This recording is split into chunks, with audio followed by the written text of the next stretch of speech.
주말 아침 송은재TV 시작합니다. 지난 한 달여 동안 국민의힘 전당대회가 치러졌습니다. 어제부터는 이제 당원들의 모바일 투표가 실시가 되고 있습니다. 오늘까지 모바일 투표를 하고 또 21일, 22일 ARS 투표를 하고, 그러면 83만 명이 넘는 이 당원들 가운데 얼마나 투표를 하게 될까? 50%는 넘을 것 같은데 60%가 될 수 있을까? 뭐 이런 전망들입니다. 제 송은재TV를 보시는 시청자분들, 또 구독자분들, 또 멤버십 회원분들, 많은 분들이 이야기를 하십니다.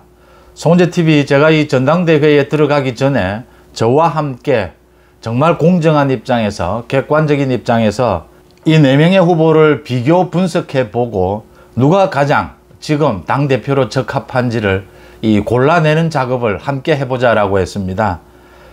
그런데 지난 한 달여 동안 제 송은재TV 방송을 보면 많은 분들이 얘기를 하십니다. 거의 처음부터 끝까지 한동훈 쪽으로 기울어 있었던 것 같다. 한동훈이 적임자라고 한 번도 바뀐 적이 없는 것 같다.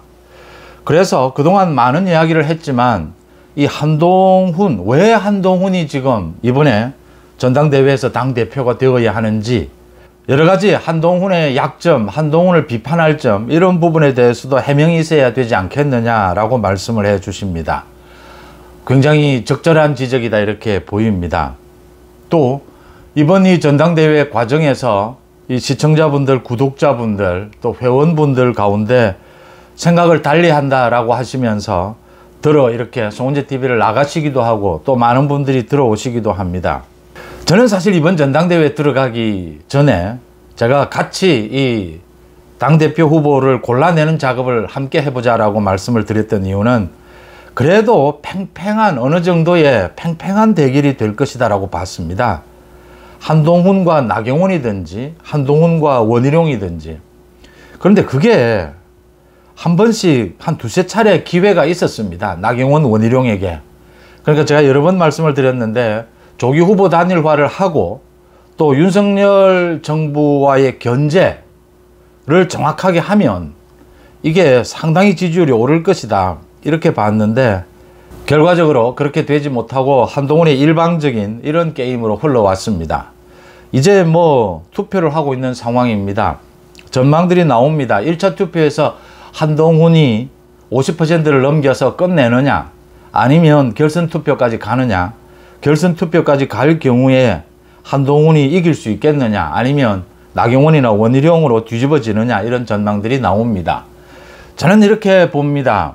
이번 1차 투표에서 한동훈이 이길 것 같으면 한동훈이 압도적으로 이기는 것이 좋다. 적어도 뭐 60% 이상, 70%로, 70%는 어렵지 않겠습니까? 60% 정도의 한동훈이 압도적으로 이기는 것이 좋다. 1차 투표에서 끝날 것 같으면. 가장 중요한 것이 지금 전당대회 이후에 윤석열 대통령과의 관계, 또는 윤심으로 이야기되는 지금 친윤, 홍준표 같은 경우에는 이제 뭐 저주를 퍼붓습니다. 한동훈에 대해서. 일부 친윤도 마찬가지고 나경원, 원희룡도 한동훈과 이 전당대회를 치르면서 과거에 전례 없이 수준이 낮고 서로 네거티브가 많았습니다. 물론 나경원, 원희룡이 주로 네거티브를 했습니다. 이 뭐 정확하게 이야기를 해야 됩니다. 이런 상황에서 제압하기 위해서는 지금은 어느 한쪽이 다른 쪽을 뭐 대화를 통해서, 화합을 통해서, 이건 안 됩니다. 어렵습니다. 어차피 견제와 뭐 이런 갈등은 나올 수 있습니다. 그 갈등을 제압해가는 그 힘이 필요하다. 그런 점에서 전체적으로는 이번 이 전당대회 시대 정신에는 한동훈이 맞는데 1차에서 압도적으로 이기는 것이 좋다. 2차로 가게 되면 그러면 정말 복잡해진다, 이 말씀을 제가 드리고요. 그 다음 뭐 가장 관심이 높은 것이 윤석열 대통령과의 관계입니다. 이 당정 관계, 이게 한동훈이 됐을 경우에 가능하겠느냐 걱정들이 많습니다. 분명히 한동훈이 윤석열 대통령에 대해서 각을 세웠습니다. 각을 세운 건 사실입니다. 이 각을 세웠다 이렇게 표현하는 것이 맞을 것 같습니다. 조화, 화합도 하면서 견제, 각도 세운다, 뭐 이겁니다. 총선 때부터 시작이 됐습니다. 한동훈의 생각은 이거죠. 자기가 비대위원장으로서 자기 생각으로 자기 전략대로 이 선거를 이끌어 보겠다. 그런데 윤 대통령이 거기에 자기가 생각하는 이 총선 승리에 맞지 않았던 겁니다. 윤석열 정부 방향이. 그래서 갈등을 빚었고 대표적으로 김건희 여사입니다. 이제 이런 부분들을 한동훈은 정리하자라는 것이고 이 대통령실의 생각은 달랐고 한동훈은 거기에 거세게 반발을 했습니다. 그리고 한동훈은 생각한 것이죠. 이건 윤석열 정부 성공을 위해서라도 윤 대통령과 개인적인 것과 공적인 관계를 분리해야겠다. 그래서 공사 이야기가 계속 나오는 겁니다. 공적으로는 정확하게 각을 세우고 가야겠다. 그게 오히려 도움이 된다. 그게 한동훈 자기가 정치하는 이유다. 이렇게 된 겁니다. 그래서 이번 전당대회 출마를 하면서도 굳이 이번 전당대회 이 득표에는 도움이 되지 않는 최상병 특검법에 대해서 제3자 추천 이야기를 꺼냈던 겁니다. 이걸 꺼내면서 뭐 여러 가지 이야기를 하는데 윤 대통령, 윤석열 정부와의 각을 세우는 것도 노렸고 또 이걸 통해서 새로운 적극적인 여당의 모습을 보이자라는 것도 있었던 겁니다. 윤 대통령과의 관계, 개인적인 것은 이야기할 게 없을 겁니다. 공적인, 한동훈이 이야기하는 공적인 관계입니다. 공적인 관계에서 아마 한동훈이 뭐 2차 투표, 결선 투표까지 가서 어렵게 이기게 된다면 윤석열 대통령의 생각이 아니라 하더라도 친윤 일부나 많은 쪽에서 계속해서 한동훈 리더십을 흔들 겁니다. 이 당정 관계도 계속해서 견제와 이 협력이 교차될 겁니다. 그게 갈등까지 갈 수도 있고 앞으로는 계속 그렇게 될 수밖에 없습니다. 또 그렇게 되어야 한다 이렇게 봅니다. 그런 상황에서 압도적인 지지가 아니라면 한동훈을 흔들려고 하는 수많은 세력들이 움직이게 될 겁니다. 그런 점을 본다면 압도적인 지지율이 나와야 된다라고 하는 것이고요. 윤 대통령도 한동훈이 압도적인 지지율을 받는다면 윤 대통령도 정확하게 이 정리를 할 것이다 이렇게 봅니다. 그런 점이 이제 윤 대통령과의 관계 부분이고요. 왜 한동훈이 이렇게 지난 한 달 동안 제가 한동훈이 잘한다라고 갈 수밖에 없었느냐, 왜 이 한동훈으로 지지율이 모였느냐, 이건 뭐 말씀을 많이 드렸습니다. 변화입니다. 그러니까 총선을 지나면서 총선 패배를 하면서 이 당원들이, 많은 국민들이 윤석열 정부 큰 가닥은 맞지만 바뀌어야 한다.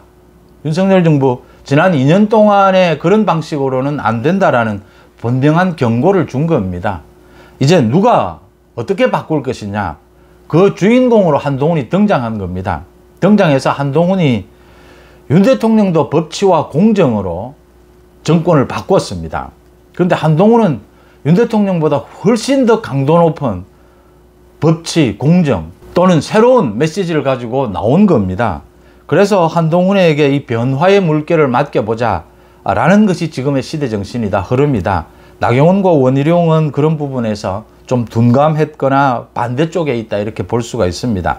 나경원, 원희룡이 그러니까 이 부분도 중요합니다. 한 달 동안 이 경선 과정에서 메시지 능력이나 정무 판단 능력이나 많은 능력에서 누가 잘했느냐, 한동훈이 압도적으로 잘했습니다. 토론회도 그렇고 뭐 연설회도 그렇고. 나경원, 원희룡은 계속 한동훈을 공격하다가 끝이 나버렸습니다. 자기가 당대표가 되면 뭘 하겠다라는 걸 보여주지를 못했습니다. 윤석열 대통령과의 관계, 말 잘 들으면 끝나는 겁니까? 원희룡 지금 뭐 원희룡이 말을 잘 듣겠습니까? 잘 듣기는 친윤이라고 하면서 이제 이런 것들이 정확하게 안 되면서 나경원, 원희룡이 일단 선거운동을 잘 못했다라는 것이고요. 자기 색깔을 보여주지 못했다. 이제 이런 것들이 남아 있습니다.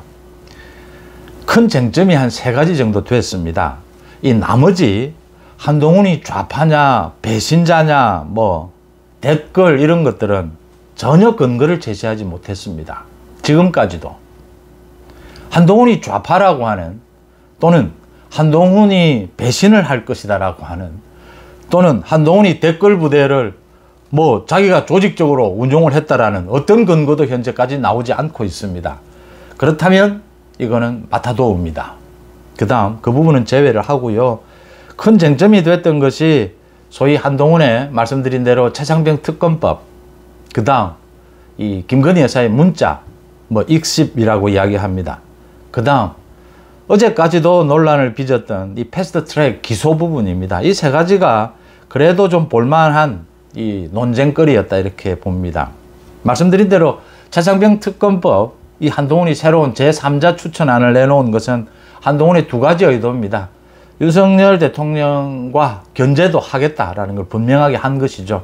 그 다음 여당은 좀 역동적인 새로운 적극적인 이런 특검 공격에 맞서야 한다. 이 두 가지 의도로 내놓은 것이고, 이 김건희 여사 문자는 원희룡 측, 그러니까 친윤 측에서 터뜨린 겁니다. 공개를 한 겁니다.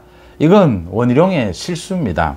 이건 한동훈 입장에서는 이 김건희 여사 부부는 참 이번 전당대회에서는 그렇게 각을 세우고 싶지 않았지만 분명해졌죠. 김건희 여사 부부는 정리해 가야 된다. 정리하고 가야 된다.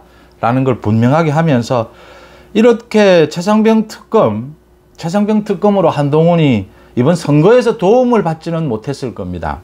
그런데 그래도 쌤쌤은 됐을 것이다. 한동훈 자기 정치 부분은 있었고요.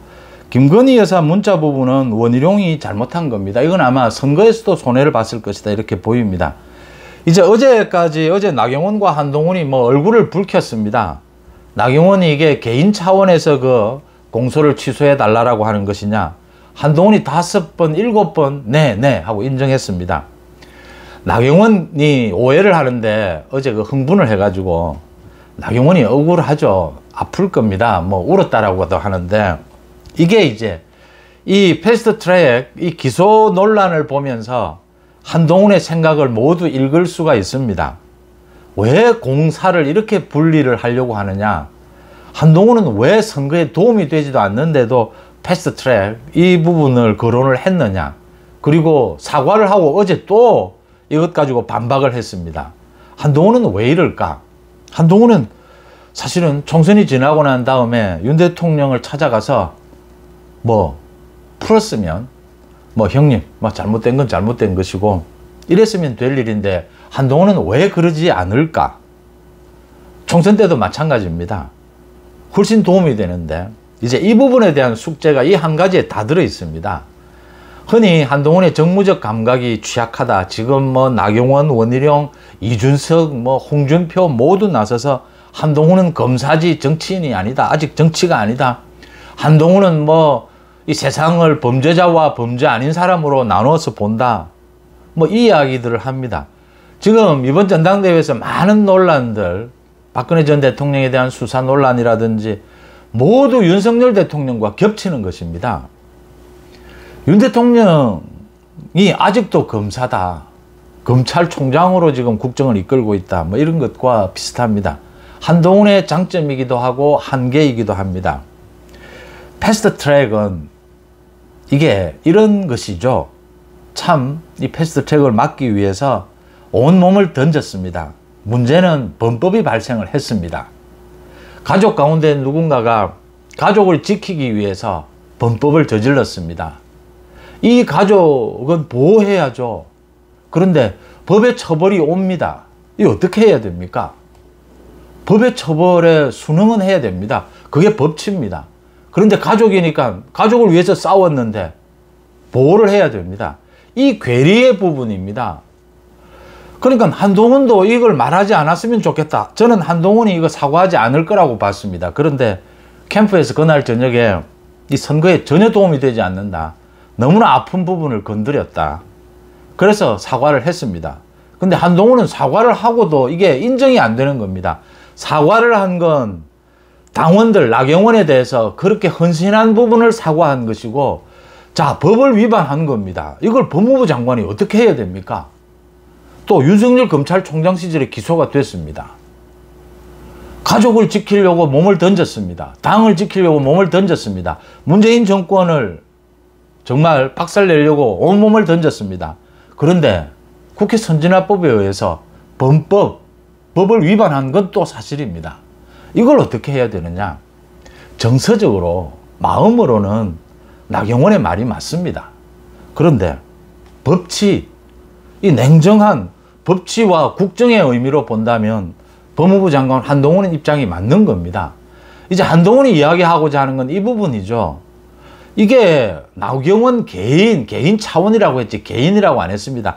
나경원이 뭐 아무리 그렇지만 자기 하나 빼달라고 했겠습니까? 그게 또 자기 하나가 빠지겠습니까? 빼달라 한다고. 27명 자기가 전 원내대표니까 같이 어떻게 좀 해달라. 법무부 장관으로서 할 수도 있고 하지 않을 수도 있습니다. 그런데 하면 좀 법치는 손상이 되죠. 윤석열 정부와 법치, 공정에 연관이 되는 부분입니다. 법무부 장관으로서. 또 법무부 장관이 이렇게 당의 문제에 대해서 이렇게 어느 한쪽에 편을 드는 이런 모습은 또 문제가 되는 겁니다. 선거에서 아마 한동훈이 이 부분으로 표를 잃었을 겁니다. 그런데 이걸 봅니다. 한동훈은 표를 잃을지언정 자기 법치, 자기 원칙은 지키겠다 이겁니다. 그게 이제 정무적 감각이 떨어지는 것이고 아직 정치인이 아니다라고 하는 것인데요. 이제 마무리하겠습니다. 한동훈의 법치, 좀 답답할 정도의 이 원칙, 선거에서 손해를 보면서도 자기가 가고자 하는 공정, 법치, 뭐 이걸 지키겠다라고 하는 이게 새로운 정치라는 겁니다. 지금 제가 보기에는 당원들이나 국민들이 한동훈의 많은 문제가 있음에도 불구하고 정무적으로나 뭐 여러 가지 윤석열 대통령과의 관계를 푸는 것은 일반적으로 생각하면 그건 당연한 일입니다. 그런데 한동훈은 계속 고집을 부립니다. 공적인 부분이다. 고집을 부립니다. 이 고집이 문제 있다라고 생각하면서도 이게 새로운 정치다라는 것이죠. 이게 우리 한국 정치를 바꿀 것이다라는 것이죠. 윤석열 대통령에 이어서 한동훈이 한국 정치를 더 확실하게 바꿔줄 것이다. 맞습니다. 한동훈은 윤석열 대통령도 마찬가지입니다. 아직도 검사로서의 인식이 남아 있습니다. 그게 이제 신선하다라고 하는 것입니다. 그게 앞으로 정무적인 감각, 정무적인 경륜을 더해서 얼마만큼 우리 정치를 바꿔놓을 수 있을지, 우리 국정을 바꿔놓을 수 있을지, 그건 과제로 남아 있습니다. 누구도 뭐 확신할 수 없습니다. 그런데 이 한동훈의 장점이자 단점, 소위 아직도 검사와 같은 이 법치, 이 부분에서 한 발짝도 나아가지 않으려고 하는, 오죽했으면 공사를 구별하겠습니까? 윤 대통령과 김건희 여사에 대해서 그 개념까지 들고 나오겠습니까? 나경원이 개인적 차원에서 부탁한 것, 그게 나경원으로서 할 수 있는 일이고, 또 이게 많은 당원들이 아파하는 부분이고, 이번 이 경선에서 도움이 안 된다는 걸 알면서도 그런 걸 개인 차원에서 부탁하는 것을 법무부 장관이 받아들일 수는 없는 것 아니냐. 자기 고집, 자기 소신을 지키고 싶은 겁니다. 한동훈이 앞으로 정치적으로 얼마나 더 성장할지는 모르겠습니다.